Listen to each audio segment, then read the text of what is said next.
Cuba deal कर ले इससे पहले कि बहुत देर हो जाए। अमेरिकी सदर डोनाल्ड ट्रंप ने क्यूबा को खुली धमकी दे दी। ट्रंप ने अपने social media platform truth social पर लिखा कि क्यूबा को चाहिए कि अमेरिका से मुआहदा कर ले, वरना पैसा और तेल दोनों रोक देंगे। अगर हुआना ने बरवक्त फैसला न किया तो उसे संगीन नताइज का सामना करना पड़ेगा, क्योंकि वक्त तेजी से निकलता जा रहा है। उन्होंने इल्ज़ाम आयद किया कि क्यूबा ने बरसों तक वेनेजुएला से मिलने वाले तेल और माली मदद पर गुजारा किया।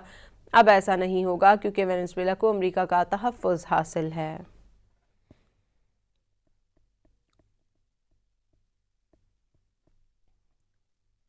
क्यूबा डील कर ले इससे पहले कि बहुत देर हो जाए। अमेरिकी सदर डोनाल्ड ट्रंप ने क्यूबा को खुली धमकी दे दी। ट्रंप ने अपने social media platform truth social पर लिखा कि क्यूबा को चाहिए कि अमेरिका से मुआहदा कर ले, वरना पैसा और तेल दोनों रोक देंगे। अगर हुआना ने बरवक्त फैसला न किया तो उसे संगीन नताइज का सामना करना पड़ेगा, क्योंकि वक्त तेजी से निकलता जा रहा है। उन्होंने इल्ज़ाम आयद किया कि क्यूबा ने बरसों तक वेनेजुएला से मिलने वाले तेल और माली मदद पर गुजारा किया।